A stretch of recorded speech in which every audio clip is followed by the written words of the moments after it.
हम परमेश्वर के वचन से जो सीख रहे थे विषय, वो अपनी बुलाहट के बारे में सीख रहे थे।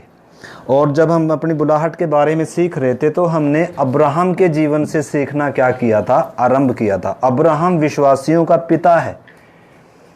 अब्राहम को विश्वासियों का क्या कहा जाता है? पिता कहा जाता है। यानी कि विश्वास का एक नमूना है, विश्वास का एक उदाहरण है। जैसे अब्राहम ने विश्वास किया, परमेश्वर ऐसे विश्वास की क्या करता है? मांग करता है धार्मिकता के लिए। ठीक है ना। तो इसीलिए हमने वो सीखना शुरू किया था। अब्राहम को जब परमेश्वर ने आवाज़ दिया या परमेश्वर ने जब दर्शन दिया तो परमेश्वर की आवाज़ सुनकर वो क्या हो गया? लिखा है निकल पड़ा। वो नहीं जानता था किधर जाना है। लिखा है, हमने इब्रानियों से शुरू किया था, विश्वास ही से अब्राहम जब बुलाया गया, लिखा है आज्ञा मानकर ऐसे देश की ओर निकल पड़ा जिसको वो मिरास में आगे चलकर लेने पर था। वो नहीं जानता था कि किधर जाना है, उसको कुछ भी मालूम नहीं था। ना तो उसको डराया गया, ना उसको कोई लालच दिया गया भौतिक चीज़ों का या स्वर्ग का। जैसे आजकल हम यीशु मसीह पर विश्वास करने के लिए लोगों को बोलते हैं तो कई बार हम क्या भी बोलते हैं, विश्वास नहीं करेंगे तो नरक में चले जाएंगे, या विश्वास करेंगे तो स्वर्ग मिलेगा, पापों की माफ़ी। मतलब एक क्या भी रहता है, एक किसी दूसरे व्यक्ति को क्या भी दिया जाता है, एक मतलब आशीष का या उद्धार का या स्वर्ग का एक बात भी बोली जाती है, या नरक से में ना जाएंगे वो भी चीज़ बोली जाती है, या फिर भौतिक चीज़ भी, कोई चंगाई आशीष या भौतिक चीज़ के बारे में भी। तो इस करके बहुत सारा चांस ये रहता है कि बहुत सारे मतलब प्रभु पर जैसा विश्वास करना चाहिए परमेश्वर में, वैसा विश्वास नहीं हो पाता। परंतु इधर हम अब्राहम के विषय में देखते हैं, जो विश्वासियों का पिता कहलाता है, जो विश्वास का एक अच्छा उदाहरण है। लिखा है वो नहीं जानता था किधर जाना है, वो परमेश्वर को भी नहीं जानता था, लेकिन परमेश्वर ने जब उससे बात की तो लिखा है परमेश्वर ने क्या कहा उसको, मैं कुछ दूंगा तुझे, विश्वास कर मेरे ऊपर। ऐसा नहीं बोला कुछ, बल्कि क्या कहा, छोड़ अपने पिता का घर, अपनी जन्मभूमि।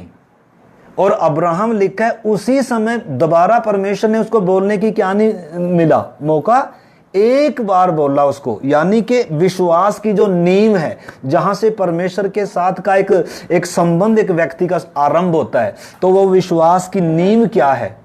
वो अनदेखे परमेश्वर पर आंख मूंद कर क्या करता है? विश्वास करता है। ठीक है ना।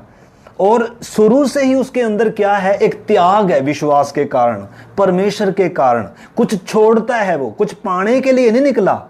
अब्राहम कुछ पाने के लिए नहीं निकला। अभी तक तो परमेश्वर ने उसको कुछ नहीं कहा देने के विषय में, आशीष के विषय में। ठीक है ना। परंतु निकलने के विषय में कहा शुरू में कि निकल अपने पिता के घर से, अपनी जन्मभूमि से। ठीक है ना। तो उसने परमेश्वर पर क्या किया? विश्वास किया। आपको मालूम है, याकूब कहता है, याकूब की पत्री 2 अध्याय में अगर हम पढ़ते हैं, 17 वचन में पढ़ता हूं, याकूब की पत्री 2 अध्याय का 17 वचन। इसमें लिखा है, वैसे ही विश्वास भी यदि कर्म सहित न हो तो अपने स्वभाव में वो मरा हुआ है। मतलब आज एक बार फिर से मैं थोड़ा सा ये क्यों बता रहा हूं, क्योंकि हम में से ज़्यादातर अभी विश्वास से बपतिस्मा लेने वाले भी हैं। हम में से हमने समझना है मतलब मसीह जीवन का बेस क्या है। ठीक है ना। तो अब्राहम का विश्वास शुरू से ही उसके कामों में दिख रहा है। वो कुछ छोड़ रहा है, वो परमेश्वर पर, अनदेखे परमेश्वर पर कुछ पाने के लिए विश्वास नहीं कर रहा। ना वो नरक का डर उसको दिया गया। आपको मालूम है यीशु मसीह का उपदेश क्या था, यीशु मसीह की शिक्षा क्या थी? यीशु ने ये नहीं कहा मन फिराओ नहीं तो नाश हो जाओगे ना। यीशु ने क्या कहा? मन फिराओ, स्वर्ग का राज्य निकट है। मतलब स्वर्ग के राज्य के विषय में कहा, परमेश्वर के राज्य के विषय में, परमेश्वर के विषय में कहा। तो जो क्या करेगा, उन बातों पर, उस वचन पर विश्वास करेगा और वो विश्वास उसके कामों में दिखेगा। तो इधर याकूब कहता है, अगर विश्वास कर्म सहित न हो तो अपने स्वभाव में क्या है? वो मरा हुआ है। इधर 26 वचन भी इसमें 2 का 26 में भी लिखा है, अतः जैसे देह आत्मा बिना मरी हुई है, वैसे ही विश्वास भी कर्म बिना क्या है? मुर्दा है। मतलब बहुत सारे विश्वासी विश्वास करते हैं लेकिन बपतिस्मे तक नहीं आते, ऊर नहीं छोड़ते। अभी तक क्या नहीं छोड़ा? ऊर नहीं छोड़ा। विश्वासी तो हैं, वचन भी पढ़ते हैं, प्रार्थना में भी करते हैं, संगति रखते हैं, सब कुछ है, लेकिन अभी तक विश्वास का पहला स्टेप क्या नहीं किया, उठाया नहीं है, मन फिराकर क्या नहीं लिया अभी तक ऊर नहीं छोड़ा, पाप का देश क्या नहीं किया, अभी तक छोड़ा नहीं है। वो पाप की जगह, वो पाप का संगति, वो पाप का संबंध अभी तक क्या नहीं किया, छोड़ा नहीं है। ऊर देश से अभी तक क्या नहीं हुए, निकले नहीं है। तो विश्वासी की सबसे पहली, विश्वास का पहला कदम क्या है, वो ऊर देश से उसी समय क्या हो जाएगा, निकल पड़ेगा। जैसे ही परमेश्वर के बारे में जानेगा, जैसे ही परमेश्वर के बारे में सुनेगा, जैसे ही परमेश्वर पर विश्वास करेगा, वो ऊर में बैठा हुआ नहीं रहेगा। आज बहुत सारे विश्वासी भाइयों बहनों विश्वास तो करते हैं, प्रार्थना में भी आते हैं, वचन भी पढ़ते हैं, लेकिन अभी तक किधर बैठे हुए हैं, ऊर में बैठे हुए हैं। ऊर में बैठने का मतलब अभी तक क्या नहीं पाया, उद्धार नहीं पाया। उनका विश्वास उनके कामों में दिखता नहीं है। मन फिराकर अभी तक क्या नहीं लिया, बपतिस्मा भी लिया नहीं है, अभी तक तो सफर भी क्या नहीं किया, शुरू नहीं किया उन्होंने। तो परमेश्वर अभी क्या नहीं बोलता, विश्वासी बोलता, हम बोलते हैं हम विश्वासी हैं, लेकिन परमेश्वर की नजरों में क्या नहीं है। परमेश्वर की नजरों में विश्वासी वही है जिसने मन फिराकर यीशु पर विश्वास कर और क्या किया, अपना सफर आरंभ किया है, यीशु को अपना प्रभु कर उद्धार करता कर स्वीकार किया है, पापी होने का एहसास कर पाप से मन फिराकर विश्वास से उसने पहला कदम उठाया है, ऊर देश को छोड़ा है। तो सबसे पहला पॉइंट तो वो है, क्योंकि हम में नए लोग भी इस करके मैं बात को सीख रहे हैं हम। तो सबसे पहला स्टेप क्या है विश्वास का, ऊर में बसा हुआ नहीं रहेगा। तो हम जितने भी सुन रहे हैं, हम अपने जीवन को देखें, जिन्होंने अभी तक मन नहीं फिराया, बपतिस्मा नहीं लिया, आप विश्वासी, हम एक दूसरे को विश्वासी बोलते हैं, लेकिन परमेश्वर हमें विश्वासी बोलता है क्या? याकूब क्या कह रहा है? कह रहा है तू विश्वास करता है, अच्छा करता है, दुष्ट आत्मा भी विश्वास करते और कांपते हैं, परंतु हे नकम्मे मनुष्य बोलता है, वो कह रहा है क्या विश्वास कर्म के बिना मुर्दा नहीं है? ठीक है ना? तो अब्राहम ने अगर विश्वास किया तो वो विश्वास उसके कामों में दिखा। उसने ऊर देश छोड़ दिया, जन्मभूमि छोड़ दिया, विश्वास से निकल पड़ा, कुछ पाने के लिए नहीं, बल्कि परमेश्वर की आवाज को सुना है। परमेश्वर मेरा सृजनहार, मेरा सृष्टिकर्ता, मेरा परमेश्वर, उस परमेश्वर की आवाज सुना है, तो उस आवाज को सुनकर निकला है। ये स्वर्ग जाने के लिए नहीं निकला, ये कनान में जाने के लिए नहीं निकला, ये नरक से डर कर नहीं निकला, ये भौतिक आशीष पाने के लिए नहीं निकला, परमेश्वर पर विश्वास करके निकला, परमेश्वर पर विश्वास। तो इस करके अभी तक जिन भाई बहनों ने बपतिस्मा नहीं लिया है, मन नहीं फिराया है, अपने विश्वास का पहला कदम ही आपने नहीं उठाया है, तो आप अभी भी किधर ही हैं? अभी ऊर में बसे हुए हैं। तो पहले आप ऊर से क्या करें? निकलें। निश्चय है कि हम वचन सुनते हैं, सीखते हैं, परमेश्वर के बारे में और जान रहे हैं, परंतु आपका विश्वास का पहला स्टेप क्या है? मन फिराकर यीशु पर विश्वास करते हुए अपने प्रभु और उद्धारकर्ता के रूप में स्वीकार कर पाप के लिए, संसार के लिए मरकर और बपतिस्मा लेकर उसे क्या देना है? अपना जीवन देना है। ठीक है ना?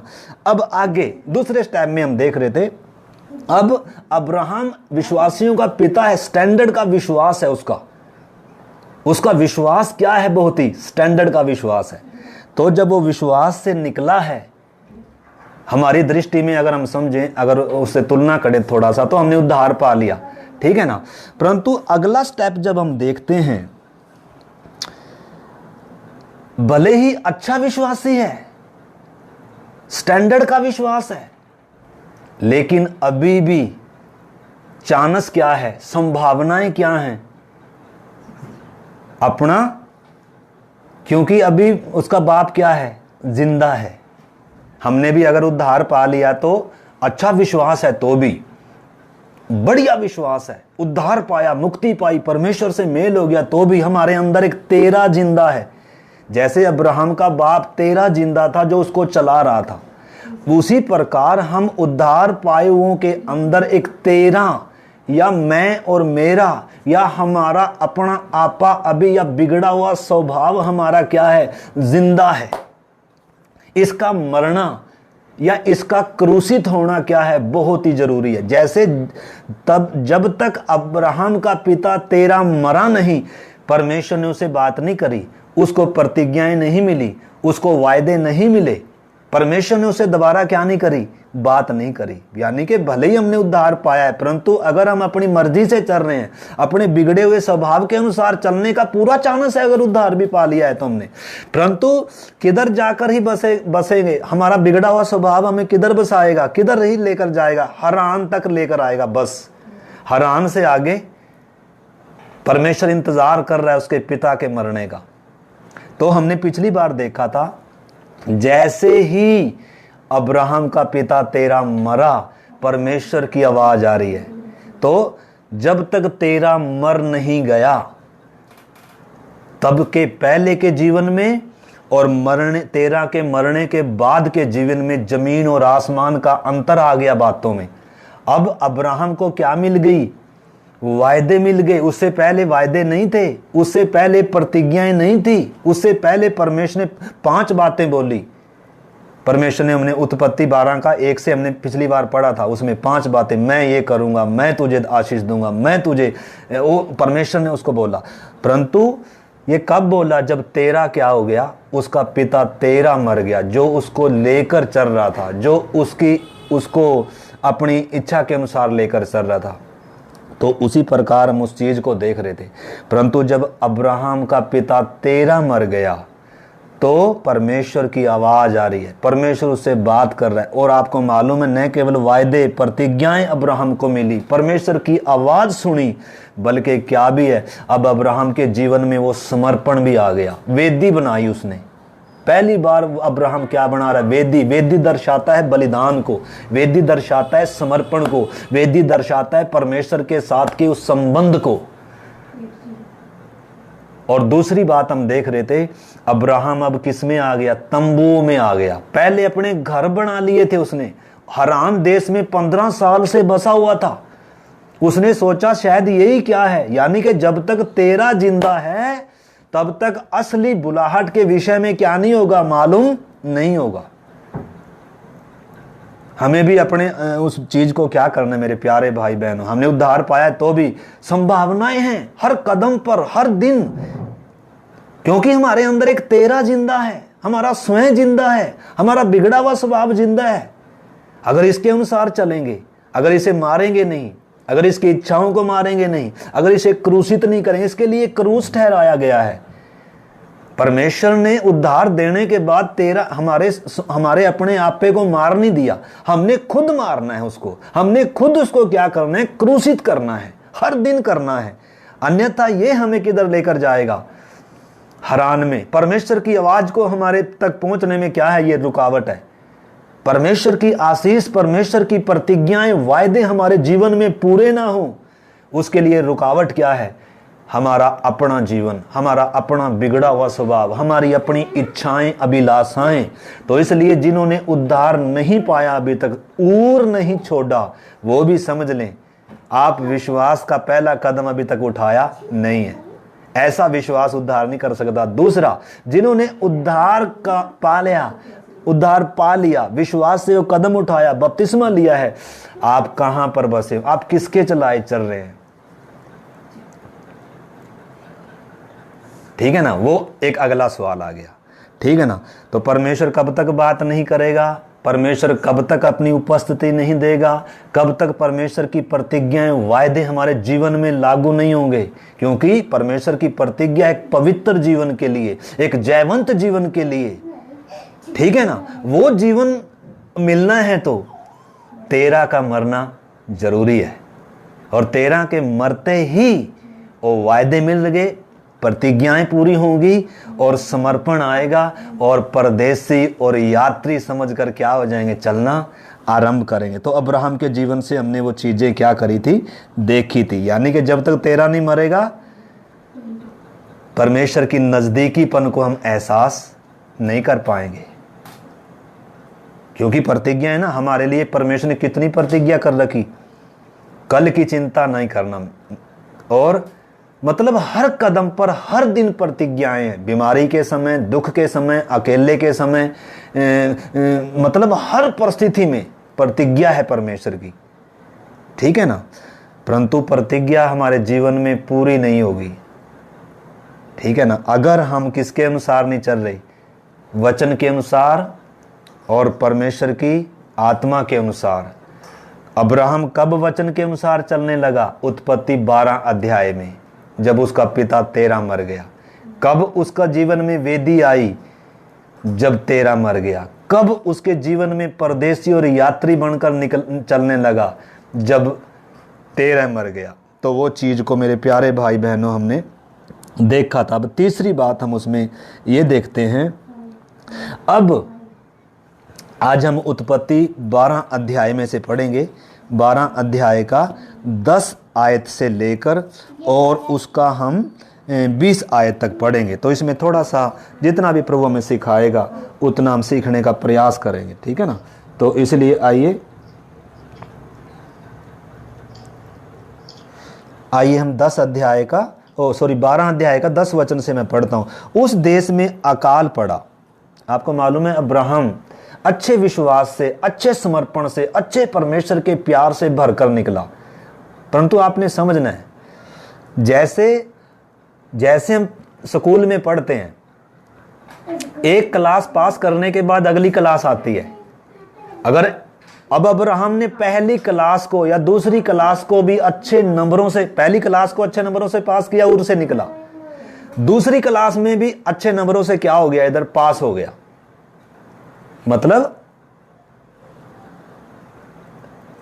वेदी आ गई, तंबू आ गया, वायदे मिल गए, प्रतिज्ञाएं, परमेश्वर के प्यार में, मतलब वो उन चीजों में परमेश्वर के साथ निकट संबंध में आकर अब विश्वास से चल रहा है। अब चलते चलते काफी समय हो गया। इधर तो वचन में लिखा है, एकदम लिखा है, परंतु ये इसमें गैप है। एक से दूसरी आयत में कितने कितने सालों का क्या होता है, गैप होता है। तो इस करके आपने उधर समझना है। तो उधर लिखा था 12 का 9 जब हमने पढ़ा था, अब्राहम आगे बढ़ करके दक्षिणी देश की ओर चला गया। यानी कि कुछ दिन तक वो किधर रहा, वो उस वातावरण में रहा, उस माहौल में रहा, उस समर्पण में रहा। परंतु आगे परीक्षा आएगी ना, अभी अगले क्लास के लिए अगर हमने अगली क्लास में जाना है तो परीक्षा आएगी कि नहीं आएगी। परीक्षा का आना क्या है, आपको मालूम है। हमारा जो जीवन है, विश्वास का जीवन है, इसमें परख और परीक्षाएं क्या हैं, भरी हुई हैं। क्योंकि हम एक उद्देश्य के लिए बुलाया गया है।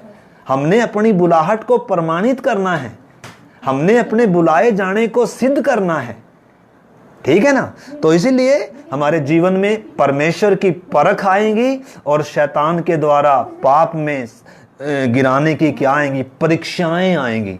तो इसलिए मसीह जीवन में परख और परीक्षाएं भरी हुई हैं। आप ये ना सोचें कि मतलब अभी तो क्या नहीं आएगी, कोई दिक्कत नहीं आएगी, अभी तो वेदी भी आ गई, अभी तो तंबू आ गए, और अभी तो परमेश्वर के वायदे प्रतिज्ञाएं मिल गई, अभी तो सारा दिन बस क्या आएगा, खुशी खुशी रहेगी, आनंद रहेगा, कोई तकलीफ नहीं आएगी, कोई समस्या नहीं आएगी ना। इधर हम देखते हैं अब्राहम, लिखा है 10 से पढ़ता हूं मैं। उस देश में अकाल पड़ा। जिस देश में अब्राहम आ गया, परमेश्वर जिधर उसको लेकर आ गया, उस देश में अब क्या पड़ गया, अकाल पड़ गया। कुछ दिनों के बाद, एकदम नहीं आता ये परीक्षा, कुछ दिन परमेश्वर हमें उस जीवन में चलने देता है, परंतु अगली परीक्षा इंतजार कर रही है। क्यों? क्योंकि एक स्टेप के बाद अगला स्टेप आना है, एक क्लास के बाद दूसरी क्लास आनी है। पहली क्लास पास करेंगे तभी दूसरी आएगी, दूसरी पास करेंगे तभी तीसरी आएगी, तब फिर 10वीं, फिर +2, फिर मतलब ऐसे कर कर ऊपर की क्लासें आएंगी। एकदम बड़ी क्लास में हम जा नहीं सकते, कर भी नहीं सकते हैं। बच्चे को पहले शुरू की क्लास से क्या करना पड़ता है, सिखाना पड़ता है, धीरे धीरे मतलब क्या होता है, बढ़ता है। तो उसी प्रकार इधर हम देखते हैं अब्राहम जिस देश में गया उधर क्या पड़ गया, अकाल पड़ गया। और हम देखते हैं इसलिए अब्राहम मिस्र देश को चला गया कि वहां परदेसी होकर रहे, क्योंकि देश में भयंकर अकाल पड़ा था। आपने समझना है, मतलब जो विश्वास बड़ा था और भी परमेश्वर अब्राहम का ऊर देश में विश्वास किया, अब हारान देश में विश्वास जो बड़ा इसका, उसके पिता के मरने के बाद समर्पण बड़ा, त्याग बड़ा। तो हर एक विश्वासी के जीवन में शुरू से ही क्या भी है, त्याग भी है और विश्वास और परमेश्वर के प्रति क्या है, वो प्रेम है। शुरू से ही एक विश्वासी के अंदर आता है ये, शुरू से।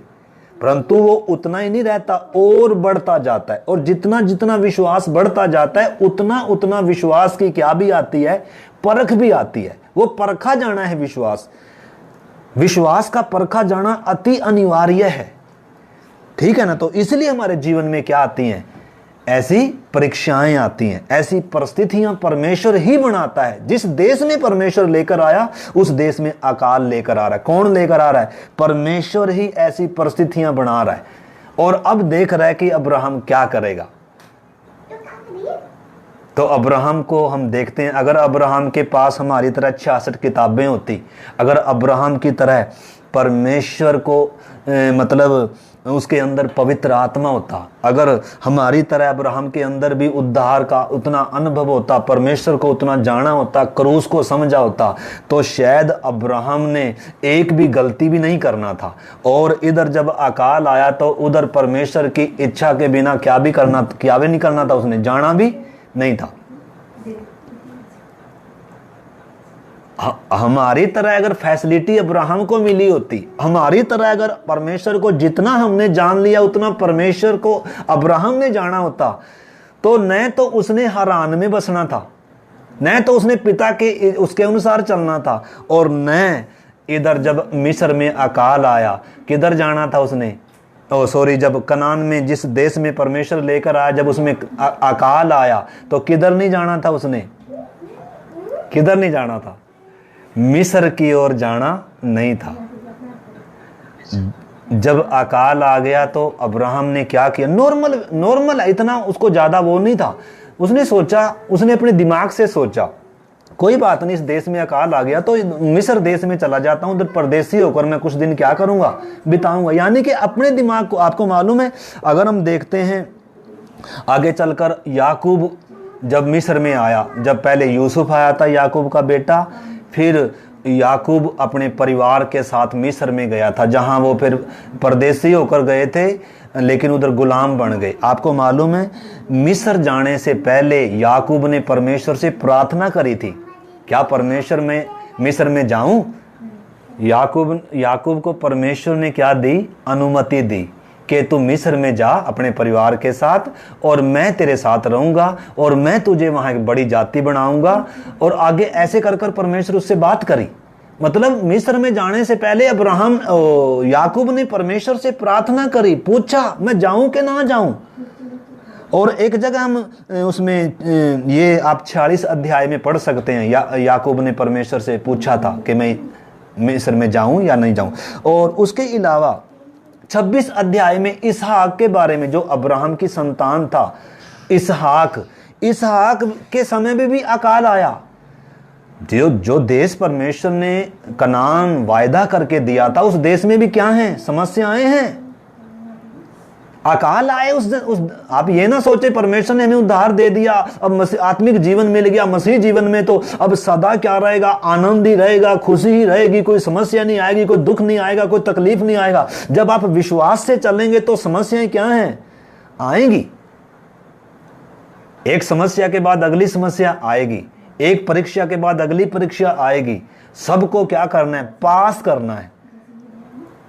अच्छे नंबरों से क्या करना है, पास करना है। अगर अब्राहम के पास हमारी तरह बाइबल होती, उसने अच्छे नंबरों से, लेकिन तो भी वो क्या करता गया। लेकिन इधर हम देखते हैं, आपने समझना है। आपको मालूम है इसहाक भी जब उसमें अकाल पड़ गया था, मैं 26 अध्याय में से एक वचन पढ़ना चाहता हूँ, 26 का 1-2, उत्पत्ति 26 का 1-2। इसमें लिखा है उस देश में अकाल पड़ा। इसहाक के समय की बात है ये, जब इसहाक गरार में बस गया। ये कनान देश में अकाल आएंगे। परमेश्वर ने प्रतिज्ञा कर कर दिए हुए हमें जो आत्मिक जीवन, आपको मालूम है आत्मिक तौर पर हम कनान में प्रवेश कर चुके हैं। लिखा है उसने हमें अपने प्रिय पुत्र के राज्य में प्रवेश कराया है। अंधकार के वश से छुड़ाकर उसने हमें स्वर्गीय स्थानों में प्रवेश कराया है। यानी कि आत्मिक तौर पर हम किधर प्रवेश किए हुए हैं? स्वर्गीय स्थान में। हम स्वर्गीय स्थानों में बैठे हैं, लेकिन स्वर्गीय स्थानों में बैठे हैं तो भी हम ये ना सोचें स्वर्गीय स्थानों में बैठे हैं तो दुख नहीं आएगा, तकलीफ नहीं आएगी, बीमारी नहीं आएगी, कमी घटी नहीं आएगी। आएगी, परंतु उस समय में भी हमने क्या करना है? परमेश्वर पर भरोसा करना है, अपने बुलाने वाले पर विश्वास करना है। इधर अब्राहम चूक गया। तो इधर हम देखते हैं 26 का 1-2 पहले मैं पढ़ता हूं। उस देश में अकाल पड़ा, यह उस पहले अकाल से अलग था जो अब्राहम के दिनों में पड़ा था। इसीलिए इसहाक गरार को फिलिस्तियों के राजा अबीमेलेक के पास गया। वहां यहोवा ने उसको दर्शन देकर कहा, मिस्र में मत जा। परमेश्वर ने उसको उधर मना कर दिया।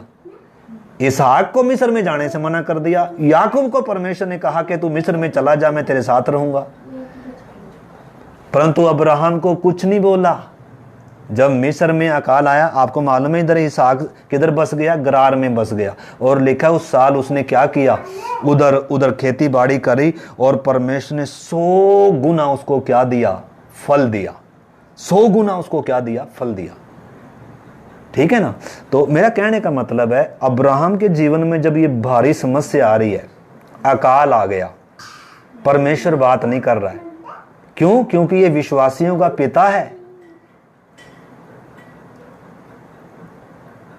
इसने अच्छा क्या देना है? विश्वासियों के लिए क्या देना है? एक अच्छा। तो इसको परमेश्वर ने कुछ नहीं कहा और ना इसने पूछा भी है। उधर हम देखते हैं याकूब ने तो पूछा था परमेश्वर से, परमेश्वर ने उसकी अगुवाई करी कि तू जा, मैं तेरे साथ रहूंगा। और इधर इसहाक ने पूछा भी नहीं है तो भी परमेश्वर क्या कह रहा है? उसको कह रहा है मिस्र में ना जा, परंतु गरार में चला जा, मैं तेरे साथ रहूंगा, मैं तुझे आशीष दूंगा। इसलिए उसी साल उसको क्या मिला? 100 गुना फल मिला। उसका 26 का आप 12 वचन पढ़ सकते हैं। उसी साल लिखा उसने जोता बोया और 100 गुना फल पाया उसने। तो इधर हम उसी में आते हैं 12 अध्याय में। उस देश में जब अकाल पड़ गया तो अब अब्राहम के अंदर डाउट मतलब क्या आ गया उसने सोचा, नॉर्मल उसने बात को ले लिया उसको कि मैं अब थोड़ा सा मिस्र में जाकर, जब तक इस देश में अकाल है और मैं परदेसी होकर उधर क्या करूंगा? रहूंगा, और उसके बाद मैं क्या करूंगा? मैं वापस आ जाऊंगा। तो ये सोच से मैं फिर बता रहा हूं, अगर हमारी तरह अब्राहम के पास बाइबल होती, पवित्र आत्मा होती, नया जन्म होता, परमेश्वर को हमारी तरह जाना होता, तो उसने एक भी क्या नहीं करनी थी? शायद गलती नहीं करनी थी। तो इसका मतलब हमारे जीवन में जब ऐसा परिस्थिति आए तो परमेश्वर हमारे से क्या अपेक्षा करता है? हम विश्वास में क्या निकलें? खरे निकलें। क्योंकि अगर हम पतरस 1 अध्याय का 3 से 7 तक पढ़ें तो उसमें परखे हुए विश्वास के बारे में लिखा है। ठीक है ना? याकूब में भी लिखा है जब तुम नाना प्रकार की परीक्षाओं में पढ़ो तो इसको बहुत आनंद की बात समझो, क्योंकि तुम्हारे परखे जाने से क्या है? वो हमारे लाभ के लिए है। ठीक है ना? तो इसलिए पतरस में भी लिखा है। देखो मैं पतरस का वो वचन भी आपको पढ़कर सुनाता हूँ। पतरस 1 अध्याय आप लिख सकते हैं। पतरस 1 अध्याय, पहला पतरस 1 अध्याय का 3 से पढ़ सकते हैं 7 वचन तक। मैं 7 वचन पढ़ूंगा पहला पतरस, ताकि क्योंकि हम अब्राहम का जीवन ही नहीं, हम अपने जीवन के बारे में भी, अपने विश्वास के बारे में भी, अपनी बुलाहट के बारे में भी सीख रहे हैं। हमारे जीवन में भी परीक्षाएं आएंगी, तो जब परीक्षाएं आएंगी तो परमेश्वर क्यों आने दे रहा है? ऐसा नहीं है कि परमेश्वर ने छोड़ दिया ना, परमेश्वर परीक्षा तो इधर लिखा है 6 से मैं पढ़ता हूं। इस कारण तुम मगन होते हो, यद्यपि अवश्य है कि अभी कुछ दिन के लिए नाना प्रकार की परीक्षाओं के कारण दुख में हो। लिखा है हम उस आशा में ऊपर से पढ़ते हैं तो हमें जीवित आशा के लिए नया जन्म मिला है, अर्थात उस अविनाशी और निर्मल और अजर मिरास के लिए जो स्वर्ग में हमारे लिए रखी हुई है। लिखा है इसलिए हम क्या भी होते हैं? मगन भी होते हैं, परमेश्वर की उस आशीषों को अनुभव करते हैं। परंतु लिखा है यद्यपि अवश्य है कि अभी कुछ दिन के लिए नाना प्रकार की परीक्षाओं के कारण दुख में हो। दुख में क्यों हैं, ये परीक्षाएं क्यों हैं, उसका जवाब भी दिया है। लिखा है यह इसलिए है कि तुम्हारा परखा हुआ विश्वास, तुम्हारा परखा यानी कि विश्वास परखा जाएगा। कैसे परखा जाएगा? परीक्षाओं में, दुखों में, समस्याओं में, तकलीफों में कई बार कमी घटी आएगी। तो इसलिए जब हम विश्वास से कदम उठाते हैं, विश्वास से चलते हैं, परीक्षाएं तो आएंगी, परंतु परीक्षाएं हमारे लाभ के लिए हैं, हमारे परखे जाने से। लिखा है, कैसा लिखा है, इधर लिखा है, और यह इसलिए है कि तुम्हारा परखा हुआ विश्वास जो आग से ताए हुए नासमान सोने से भी कहीं अधिक बहुमूल्य है, यीशु मसीह के प्रगट होने पर प्रशंसा और महिमा और आदर का कारण ठहरे। ये हमारे लाभ के लिए है, हमारे नुकसान के लिए नहीं है। दुख तकलीफ समस्याएं, वो एक बात अलग है कि हम उनमें फंसकर हार जाएं, परंतु परमेश्वर ने परीक्षाएं हमें जयवंत होने के लिए रखी हैं। अब वो हमारे ऊपर है, हम उसमें हारेंगे या जय पाएंगे, ठीक है ना। परंतु परमेश्वर उपेक्षा करता है हम क्या पाएं, उन परीक्षाओं पर जय पाएं। विश्वास परखा जाएगा हमारा, और विश्वास जैसे सोना आग में तपाया जाता है ना, तभी उसमें से मैल निकलता है, तभी वो खरा निकलता है। उसी प्रकार हमारा विश्वास कब खरा होगा? जब हम परीक्षाओं से गुजरेंगे। तो इस करके हम उसी बात में आते हैं। तो अब्राहम जिन कनान में है, तो उस देश में अकाल है। अब अब्राहम के मन में क्या आ गया? अविश्वास आ गया, या डाउट आ गया, या शक आ गया, या उसने अपने मन में सोच लिया कि मैं कुछ दिन क्या करूंगा। यानी कि उसको परमेश्वर से प्रार्थना करनी चाहिए थी, क्योंकि जिस परमेश्वर ने वायदा किया है उसको वायदा मिले है ना उसको, यानी कि वायदे मिले हैं कि नहीं। ऐसी परिस्थितियों में परमेश्वर ने हमें भी वायदे दिए हैं कि नहीं दिए हैं। जब आप अकेले हैं, जब आप बीमारी में हैं, जब आप भूख में हैं, तकलीफ में हैं, समस्या में हैं, सतावट में हैं, अकेलेपन में हैं, क्या वायदे मिले हैं कि नहीं मिले हैं? मैं जगत के अंत तक तेरे साथ हूं, मैं तुझे कभी नहीं छोड़ूंगा। माँ, जन्म देने वाली माता तुझे भूल सकती है, लेकिन मैं तुझे क्या नहीं करूंगा। सारा संसार तुझे छोड़ सकता है, लेकिन मैं तुझे कभी नहीं छोड़ूंगा। तो इसलिए हमारा विश्वास किस पर होना चाहिए? परमेश्वर पर। परंतु जब दुख तकलीफ आती है तभी तो विश्वास परखा जाएगा। जब तक बीमारी नहीं आएगी तब तक हमारा विश्वास कैसे परखा जाएगा? जब तक दुख तकलीफ नहीं आएगी तब तक विश्वास कैसे परखा जाएगा? हम कई बार क्या सोचते हैं, अगर अभी तक यीशु पर विश्वास, हम ये तो विश्वास करते हैं कि यीशु मेरा उद्धार करता है, लेकिन ये विश्वास नहीं करते यीशु मेरा चंगा करने वाला भी है, यीशु मेरी सारी जरूरतों को पूरा करने वाला भी है। उन चीजों के लिए कई बार हम क्या नहीं करते? यीशु पर विश्वास। हाँ, प्रभु तेरे ऊपर विश्वास करते हैं, तू हमारा उद्धार करता है, ये तो विश्वास है। परंतु क्या विश्वास नहीं है कि यीशु मेरा चंगा करने वाला भी है, यीशु मुझे पवित्र करने वाला भी है, यीशु मुझे शुद्ध करने वाला भी है। शुद्ध करने वाला, पवित्र करने वाले का मतलब क्या है? जैसे सोना शुद्ध किया जाता है, ठीक है ना। मतलब दुख की घड़ी में, परीक्षाओं की घड़ी में, ये मेरे लाभ के लिए हैं, ये मेरे उन्नति के लिए हैं, ये मेरे फायदे के लिए हैं। इसलिए परमेश्वर ने वायदे दिए ताकि मैं वायदे को पकड़ा रहूं। जब दुख आया, जब तकलीफ आई, जब अकेलापन आया, जब गरीबी आई, जब अकाल है चारों तरफ, उस समय हम क्या करेंगे? अकाल आ गया हमारे जीवन में, हम क्या करेंगे? दुख आ गया, बीमारी आ गई, हम क्या करेंगे? इधर अब्राहम ने क्या किया? मैं फिर कहता हूं, अगर हमारी तरह बाइबल अब्राहम के पास होती, नया जन्म होता, नया मनुष्य तब होता, पवित्र आत्मा होता, और परमेश्वर के प्यार को इतना क्रूस पर उसने चखा होता, तो उसने एक भी क्या नहीं करनी थी? शायद गलती नहीं करनी थी। मिस्र में शायद उसने जाना नहीं था। अगर जाना भी था तो परमेश्वर से प्रार्थना करते हुए अनुमति लेकर क्या करना था? जाना था, ठीक है ना। तो हम भी क्या करें? जब परीक्षाएं आती हैं तो पहले, सबसे पहले किसके चरणों में आना चाहिए?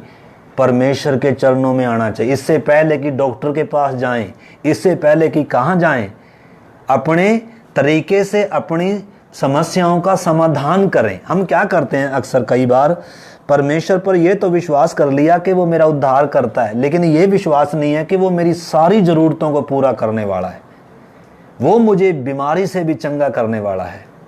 तो इस करके हमारा विश्वास परखा जाना बहुत ज़रूरी है।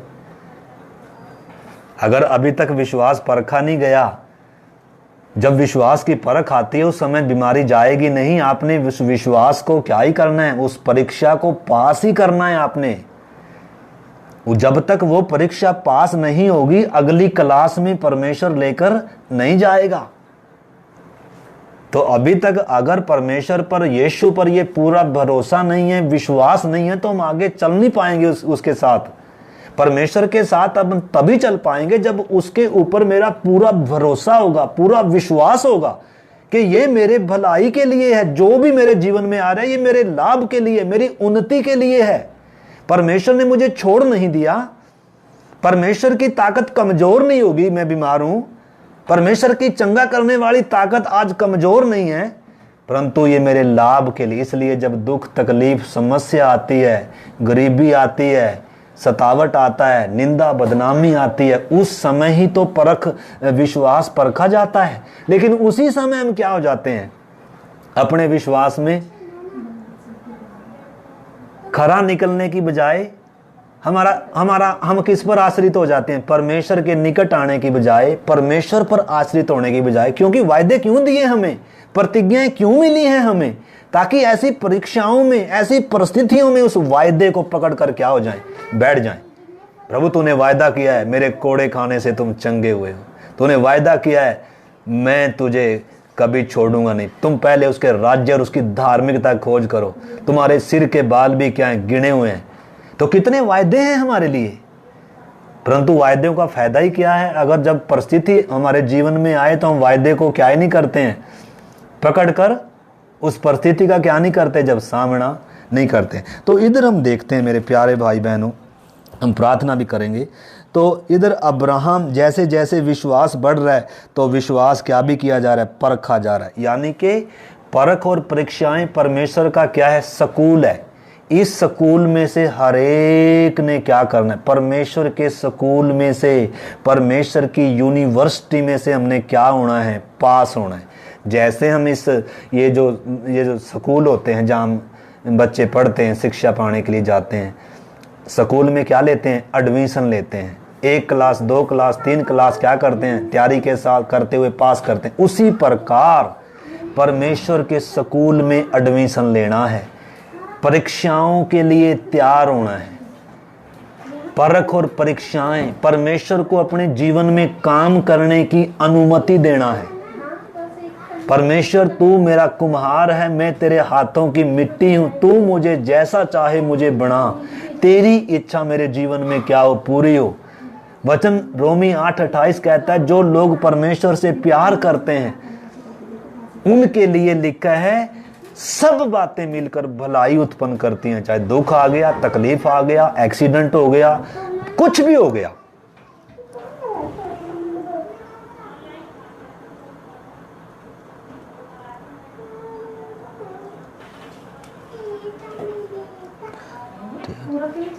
तो इसमें थोड़ा सा ब्रेक आ गई, हम दोबारा से शुरू करेंगे।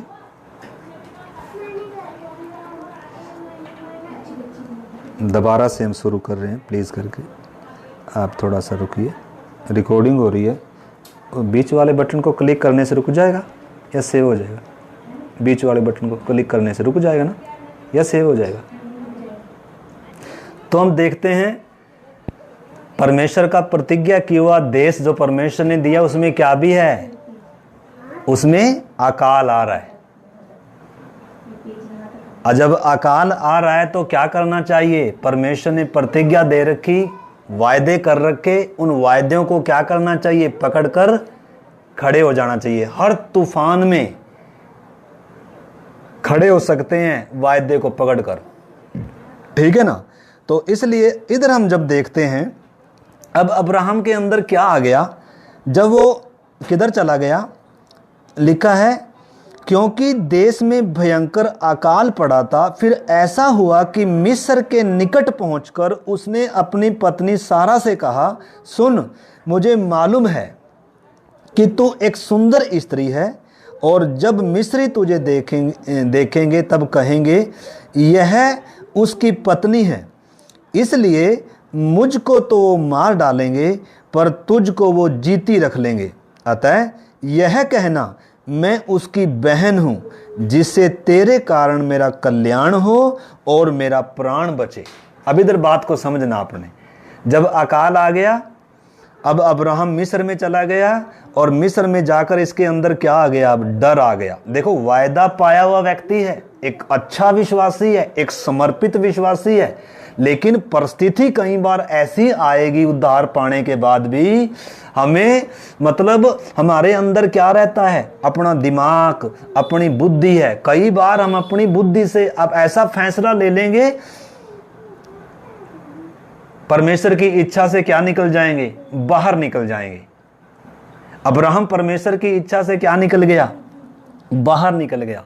और जब परमेश्वर की इच्छा से बाहर निकल गया तो क्या आ गया? डर आ गया। मतलब डर कब आता है? डर कब आता है? थोड़ी सी दिक्कत आ रही है। डर कब आता है? अब्राहम डर गया। क्या डर आ गया? कह रहा मिस्र में आ तो गया मैं, परंतु अब क्या कह रहा है? ये कह रहा है, सुन, मुझे मालूम है कि देख तू सुंदर स्त्री है, और जब मिस्री तुझे देखेंगे और तब कहेंगे यह उसकी पत्नी है, इसलिए मुझसे तो मार डालेंगे, और तुझे वो क्या करेंगे? जीत, यानी कि मुझे मार डालेंगे। देखो, वायदा पाया हुआ व्यक्ति है, परमेश्वर ने वायदा किया है तेरे द्वारा भूमंडल के सारे कुल आशीष पाएंगे। लेकिन इधर हम देखते हैं अब्राहम की कमी, देखो क्यों उनकी कमियां भी हमें लिख कर दे रखी हैं। हम ये ना सोचे हमने उद्धार पा लिया, अब तो जीवन में कोई कभी क्या ही नहीं है। मन माने अगला ही कदम हमारा एक अविश्वासी का तरह का कदम उठा ले हम, ठीक है ना। तो इधर हम देखते हैं अब्राहम डर गया, अपनी पत्नी को कहता है कि तुझे तो वो जिंदी रख लेंगे और मुझे क्या करेंगे? वो मार डालेंगे। इसलिए तू ऐसा करना, उनको बोल देना कि मैं तो इसकी क्या हूं? बहन हूं, तेरे कारण मेरा प्राण क्या हो जाएगा? दो बातें हैं इधर। क्या कह रहा है? कह रहा है, और अतः यह कहना, मैं उसकी बहन हूं, जिससे तेरे कारण मेरा कल्याण हो और मेरा प्राण तेरे कारण क्या हो जाए? बच जाए। हाँ, अपना स्पीकर बंद कर दीजिए प्लीज। स्पीकर बंद कर दीजिए। निर्मला अपना स्पीकर अपना बंद कर दीजिए।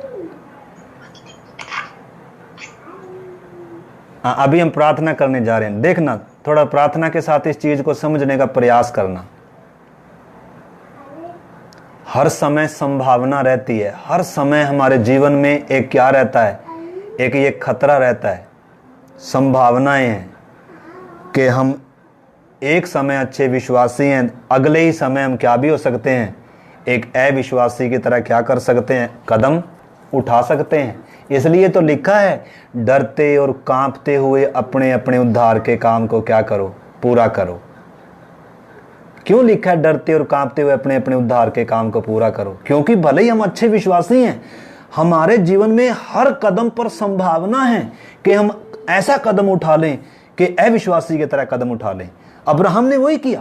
पहली बात तो कि वो बिना पूछे मिस्र में चला गया। दूसरी बात क्या कर रहा है? उसके अंदर डर आ गया, और डर आ गया तो क्या कह रहा है? तू बोलना कि मैं तो उसकी बहन हूं, तेरे कारण मुझे क्या मिल जाए? मेरा कल्याण भी हो जाएगा, मेरा लाभ भी हो जाएगा, मुझे फायदा भी मिल जाएगा, मुझे शरण भी मिल जाएगी। जिन कमी घटियों, मतलब क्योंकि अकाल है उस देश में, तो जहां परमेश्वर लेकर आया उस देश में तो समस्याएं हैं, इसलिए मैं अपनी बुद्धि से किधर आ गया? ऐसे माहौल में आ गया जहां मुझे कोई तकलीफ नहीं होगी, परंतु आ तो गया, फिर डर आ गया। जब परमेश्वर की इच्छा से बाहर आ जाएंगे तो पक्का क्या आ जाएगा? डर आएगा। दलेरी नहीं होगी हमें। जब परमेश्वर की इच्छा से, परमेश्वर की योजना से हम बाहर आ गए तो उस समय क्या आ गया? डर आ गया। और जब डर आ गया, अपनी पत्नी को बहन बोल रहा है कि उनको बोल देना ये मेरी बहन है, तेरे कारण मेरा कल्याण भी हो जाएगा और मेरी जान भी क्या हो जाएगी? बच जाएगी।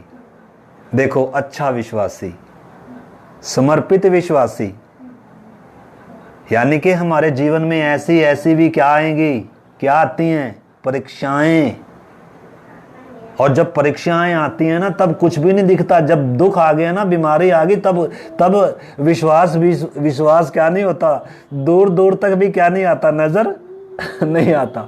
डर आ जाता है उस समय, पता नहीं क्या होगा, मर नहीं जाऊं मैं, पता नहीं क्या होगा। जब परमेश्वर की इच्छा से हम बाहर हैं, दलेरी भी नहीं मिलेगी। दुख में खड़ा होने की, बीमारी में खड़ा होने की, कमी घटी में खड़ा होने की, अंदर से क्या मिलनी है? दलेरी मिलनी है।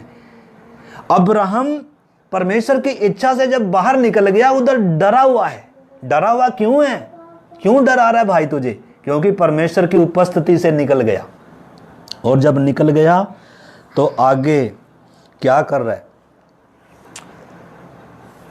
थोड़ा बार बार कट रहा है, लेकिन चलो काफ़ी हो गया। फिर भी हम प्रार्थना करते हैं, अभी प्रार्थना करते हैं। दिक्कत आ रही है रिकॉर्डिंग में, अभी हम प्रार्थना करते हैं। मेन चीज़ पर, जो निचोड़ पर हम आते हैं, अब्राहम डर गया और क्या कह रहा है? इधर हम परमेश्वर की वफादारी को देखते हैं, इधर हम परमेश्वर की विश्वास योग्यता को देखते हैं। अब्राहम की गलती क्या? मिस्र में चला गया बिना पूछे। दूसरी गलती क्या है? अब्राहम अपनी पत्नी सारा को क्या कर रहा है? इधर आगे हम थोड़ा सा पढ़ते हैं, उसमें लिखा है मेरा प्राण बचे।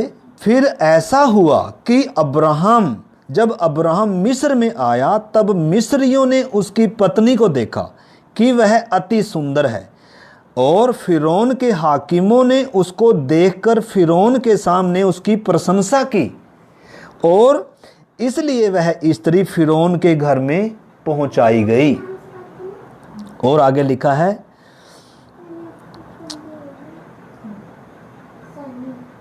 सारा किधर पहुंच गई? जिस सारा के द्वारा प्रतिज्ञा की संतान आना है, इसहाक ने आना है, वायदे की संतान ने पैदा होना है, जिसकी कोख में से अब्राहम ने उसी सारा को किसको दे दिया? फिरौन को दे दिया। देखो कितना बड़ा क्या किया। अगर परमेश्वर हमें हमारी हालत पे छोड़ देना तो हम तो मतलब क्या हो जाएं। देखो अब्राहम ने तो सारा खेल ही क्या कर दिया? खत्म कर दिया। अब्राहम को परमेश्वर ने बोला था तो तेरे वंश के द्वारा दुनिया भूमंडल के कुल आशीष पाएंगे, लेकिन अब्राहम ने तो वो गलती कर बैठा कि अपनी पत्नी को ही किसको दे दिया? फिरौन को दे बैठा कि मेरा कल्याण हो जाए और मेरी जान बच जाए। हे अब्राहम, कहां गया तेरा विश्वास? अब्राहम, मैं फिर बता रहा हूं, अब्राहम के पास हमारी तरह क्या नहीं है, इतना परमेश्वर को जाना नहीं है, इतनी बाइबल उसके पास 66 किताबें नहीं है, नया जन्म नहीं है, पवित्र आत्मा नहीं है। हम ये ना सोचे अब्राहम ने किया। अब्राहम बच्चे के समान है उस समय, जैसे बच्चे को ज्यादा कुछ मालूम नहीं है, चतुर चालाकी। हमारे पास तो क्या है? हमारे पास तो इतना कुछ है। तो अब्राहम अपनी पत्नी सारा को किसको दे दिया? फिरौन को दे दिया। देखो कितना बड़ा क्या किया परमेश्वर की, यानी कि सारी योजनाओं को क्या कर दिया? एक हिसाब से देखे तो परमेश्वर की योजना किससे है? सारा से है। सारा को किसको दे बैठा? अब्राहम को। यानी कि परमेश्वर के काम को क्या कर दिया? कितना बड़ा रोड़ा। लेकिन इधर हम परमेश्वर की वफादारी को देखते हैं। इधर हम पहले वचन पढ़ते हैं, 16वां वचन लिखा है, हमने देखा फिरौन के घर में उसकी पत्नी पहुंचाई गई, और फिरौन ने उसके कारण अब्राहम की क्या करी? भलाई करी, और उसको भेड़ बकरी, गाय बैल, दास दासियां, गधे गधियां और ऊंट मिले।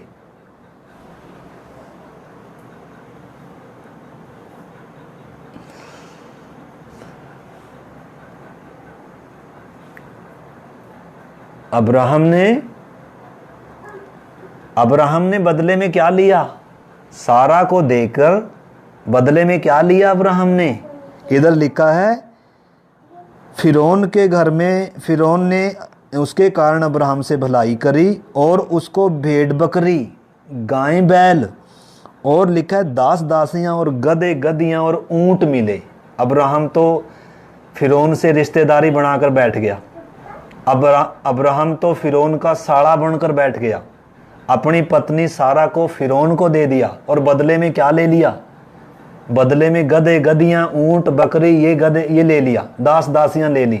देखो, आशीष को देकर, परमेश्वर की प्रतिज्ञाओं को देकर, और क्या लेकर बैठा? कूड़ा कबाड़ लेकर बैठ गया। कई बार हमारे अंदर भी हमारी सोच भी ऐसी होती है। परमेश्वर की बहुमूल्य आशीष, परमेश्वर के बहुमूल्य वायदे, कई बार हम उनकी कीमत क्या नहीं करते हैं, समझते नहीं। अपनी बुलाहट की कीमत कई बार क्या नहीं करते हैं, समझते नहीं है। अब्राहम क्या इकट्ठा कर कर बैठ गया? किधर रिश्तेदारी लगाकर बैठ गया? फिरौन का साड़ा बनकर बैठ गया। फिरौन को अपना जीजा बना लिया और अपनी पत्नी उसको क्या कर दी? दे दी। परमेश्वर के सारे प्रोग्राम को क्या कर दिया? मिट्टी में मिला दिया। परंतु परमेश्वर विश्वास योग्य है, परमेश्वर वफादार है, सच्चे मन का है अब्राहम। ये नहीं है कि अब्राहम में कुछ कोई चतुराई चलाकी है, ना, भोला है, निष्कलंक मन का है। हमने पिछली बार ही पढ़ा था, अब्राहम को अपने साथ परमेश्वर ने सच्चा पाकर, परमेश्वर निष्कपट है। अब्राहम का विश्वास, परंतु उतनी उसको क्या नहीं है? नॉलेज नहीं थी। उतनी उसको क्या नहीं थी? उसके विषय में वो मतलब गंभीरता मालूम नहीं थी, इसलिए अपनी पत्नी को दे बैठा। परंतु हम परमेश्वर को देखते हैं, इधर परमेश्वर की वफादारी को, परमेश्वर की विश्वास योग्यता को देखते हैं। लिखा है, मैं 17 वचन पढ़ता हूँ। परंतु यहोवा ने फिरौन और उसके घराने पर अब्राहम की पत्नी सारा के कारण बड़ी बड़ी विपत्तियां डाली। अब परमेश्वर ने, लिखा है, परंतु यहोवा ने फिरौन और उसके घराने पर अब्राहम की पत्नी सारा के कारण बड़ी बड़ी विपत्तियां डाली। तब फिरौन ने अब्राहम को बुलाकर कहा, तूने मेरे साथ यह क्या किया? तूने मुझे क्यों नहीं बताया कि यह तेरी पत्नी है? तूने क्यों कहा कि यह मेरी बहन है? मैंने उसे अपनी पत्नी बनाने के लिए ले लिया, परंतु अब अपनी पत्नी को लेकर यहाँ से क्या हो जा? चला जा। देखो परमेश्वर कितना विश्वास योग्य है। जो निष्कपट मन के लोग हैं, जो निष्कपट मन के विश्वासी हैं, उनके लिए परमेश्वर वफादार है, विश्वास योग्य है। परमेश्वर हस्तक्षेप कर रहा है। जब अब्राहम ने अपनी पत्नी सारा को दे दिया, बदले में आशीष ले ली, गधे गधियां लेकर बैठा है, रिश्तेदारी बनाकर बैठ गया फिरौन से, उस समय में परमेश्वर क्या कर रहा है? हस्तक्षेप कर रहा है। परमेश्वर ने अब्राहम से तो बात नहीं करी, परमेश्वर अब्राहम से बात करेगा भी नहीं, क्योंकि इतनी गलती करी है। परंतु किससे बात करी? फिरौन से बात करी। फिरौन से, इसमें ज्यादा कुछ लिखा नहीं है, लेकिन फिरौन से बड़ी सख्ती से परमेश्वर पेश आया। वो अब्राहम की पत्नी को वापस कर, यानी कि उसके घराने पर विपत्तियां डाली परमेश्वर ने, उसको दुख दिया। इसमें ज्यादा कुछ लिखा नहीं है। यानी कि परमेश्वर किससे पेश आ रहा है? परमेश्वर फिरौन से पेश आ रहा है। और फिरौन अगले दिन अब्राहम को बुलाकर क्या कह रहा है? कह रहा है, तूने मुझे क्यों नहीं बताया कि ये तेरी पत्नी है? तूने क्यों कहा ये मेरी बहन है? कह रहा, तेरे कारण हमारे घर पर, हमारे घराने पर इतनी विपत्ति आई, और अब क्या कर? अपनी पत्नी को लेकर क्या हो? चला जा। और इधर हम देखते हैं, और फिरौन ने अपने आदमियों और उसके विषय में आज्ञा दी कि उसको और उसकी पत्नी और सब संपत्ति सहित उसको क्या कर दो? विदा कर दो। अभी हम प्रार्थना करेंगे। थोड़ी दिक्कत आई, आज बार बार कट रहा था। अभी हम प्रार्थना करेंगे। कुछ बातें हैं, अगर प्रार्थना के साथ आपने समझी होगी तो लाभ होगा, ठीक है ना। हमारे विश्वास के पिता अब्राहम के बारे में हम देख रहे हैं।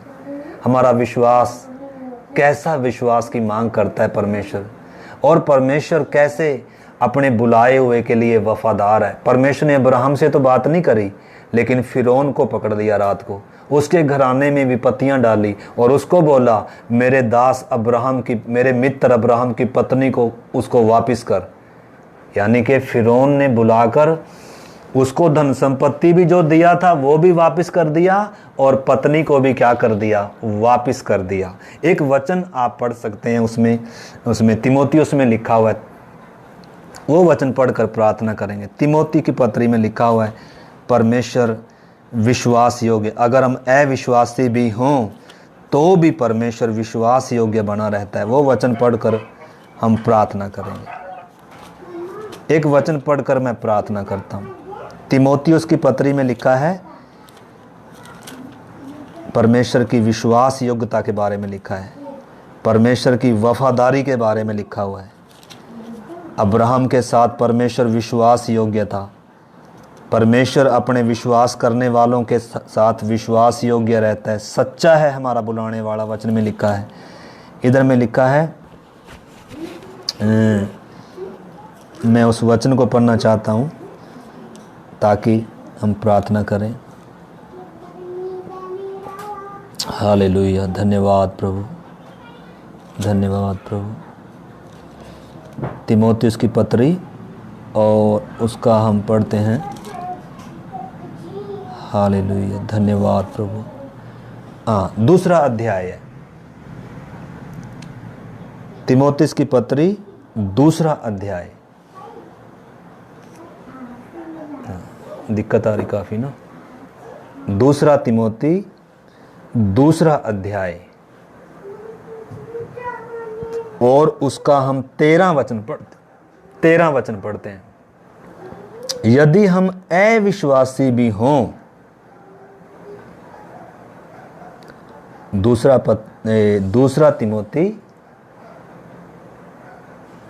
तीमुथियुस 2 अध्याय का 13 वचन, इसमें लिखा है यदि हम अविश्वासी भी हों तो भी वह विश्वास योग्य बना रहता है, क्योंकि वह आप अपना इनकार नहीं कर सकता। परमेश्वर कितना विश्वास योग्य है, वफादार है। जिसने हमें बुलाया है वो हमें हमारी गलतियों, निश्चय हमें गलती होने देता है परमेश्वर, हमें गलतियों से सीखना है, परंतु परमेश्वर हमें छोड़ता नहीं है। परमेश्वर विश्वास योग्य है। अब्राहम ने जब इतनी बड़ी गलती कर दी तो भी परमेश्वर ने उसको क्या नहीं किया, छोड़ा नहीं है। लिखा है, दोबारा से मैं पढ़ता हूँ, दूसरा तीमुथियुस 2 अध्याय का 13 वचन, यदि हम अविश्वासी भी हों तो भी वह विश्वास योग्य बना रहता है, क्योंकि वह आप अपना इनकार नहीं कर सकता। तो इसलिए एक वचन और, पहला थिस्सलुनीकियों 5 का 24 भी, पहला थिस्सलुनीकियों 5 का 24, पहला थिस्सलुनीकी 5 अध्याय का 24 वचन में पढ़ूंगा। तुम्हारा बुलाने वाला सच्चा है। इधर में लिखा है तुम्हारा बुलाने वाला सच्चा है, और लिखा है और वह ऐसा ही करेगा। मतलब परमेश्वर ने वायदा किया है, मैं तुझे कभी नहीं छोड़ूंगा। कई बार हम छोड़ देते हैं परमेश्वर को, कई बार हम अविश्वासी हो जाते हैं, कई बार हम क्या कर देते हैं, परमेश्वर के सारे प्रोग्राम को हम क्या कर देते हैं, ब्रेक लगा देते हैं। ऐसा कदम उठाया अब्राहम ने कि सारा को दे बैठा, परमेश्वर के सारे काम को क्या कर दिया। परमेश्वर अगर हमारी हालत पर छोड़ दे तो हम एक दिन भी क्या नहीं कर पाएंगे, चल नहीं पाएंगे। इसलिए परमेश्वर विश्वास योग्य है, परमेश्वर सच्चा है, परमेश्वर क्या है, अपना इनकार नहीं करता। तो इसलिए आइए हम परमेश्वर से प्रार्थना करें, आइए हम परमेश्वर से ऐसे विश्वास के लिए प्रार्थना करें। चाहे प्रभु कैसी भी परिस्थिति हो, प्रभु हमें प्रभु तेरी ओर ताकना सिखा प्रभु। हमें विश्वासी ना हो प्रभु, बल्कि विश्वासी हो प्रभु। प्रभु हमें तेरी ओर ताकने के लिए तूने जो हमें वायदे दिए, तूने जो हमें प्रतिज्ञाएं दी हैं प्रभु, तू हमारे साथ विश्वास योग्य है प्रभु, तू हमारे साथ वफादार है खुदावन। प्रभु हमारा बुलाने वाला सच्चा है। हमें इस बात का प्रभु विश्वास और भरोसा होने के लिए और तेरी इच्छा के अनुसार जीवन में चलने के लिए हम प्रत्येक की आप सहायता करें प्रभु। धन्यवाद आज की संगति के लिए, वचन के लिए प्रभु। हर एक सुनने वाले जीवन में तेरी आत्मा और तेरे वचन का कार्य हो प्रभु। हर एक को आत्मा में बलवंत और विश्वास में आप दृढ़ करें और तुझ पर आश्रित होकर तुझे प्रेम करते हुए चलने के लिए प्रभु हम प्रत्येक की सहायता करें। धन्यवाद और प्रार्थना को सुनने के लिए यीशु मसीह के नाम से प्रार्थना को मांगते हैं, आमीन। सबको जय मसीह की। मारानाथा।